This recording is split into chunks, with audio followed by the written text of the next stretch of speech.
కట్నం కోసం తమ కుమార్తెను అల్లుడు వేధించి చంపాడని మృతురాలి తల్లి శారద ఆరోపించారు. పెద్దపల్లి జిల్లా గోదావరికని బాపూజీ నగర్లో గృహిణి అనుమానాస్పదంగా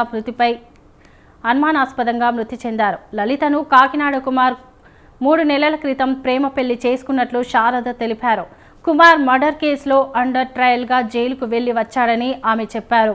మద్యం, మాదక ద్రవ్యాలకు బానిసై తమ కూతుర్ని చిత్రహింసలు పెట్టేవాడని ఆమె తెలిపారు. తమ కుమార్తెను భర్త కుమార్ అతని కుటుంబ సభ్యులు చంపారని మృతురాలి తల్లి శారద ఆరోపించారు. గోదావరికని 1 టౌన్ పోలీసులు కేసు నమోదు చేసి దర్యాప్తు ప్రారంభించారు. 7 సంవత్సరాలు అయితే నేను కేసు పెడతానని పోతే మా పెద్ద ఆడబిడ్డ అద్దు నా తమ్ముని బిడ్డని మేమే చేసుకున్నాం, నేను చూస్తా అన్నది. సరే చూడలేదు, ఆయన ఇంట్లో ఆయనే బతుకు. ఆయనకు ఆల్రెడీ ఫస్ట్ పెళ్ళయింది, 2 పిల్లలకి ఇంత ఎత్తున్నారు. ఆ పెళ్ళాన్ని వదిలేసి 2-3 సంవత్సరాలు అవుతుంది. వదిలేసిన కాడ నుంచి తర్వాత కొద్ది రోజులకు నా బిడ్డ ఎంబడి పడ్డాడు. నేను అక్కడ ఇల్లు కూడా కాల్ చేసి శ్రీరాంపూర్లో పోయి కిరాయి ఉంటాను. చేసుకున్న కాడ నుంచి కొట్లాడుకున్నాడు. ఒక 5 రోజులు 10 రోజులు ఉంచుకున్నాడు, పంపించాడు. సార్ వాడలోళ్ళేమో ఎందుకు తెచ్చుకుంటాడు, ఎందుకు వదిలేస్తాడు. వాళ్ళ ఇంట్లో అంటారు, మా ఇంట్లో కూడా అంటారు.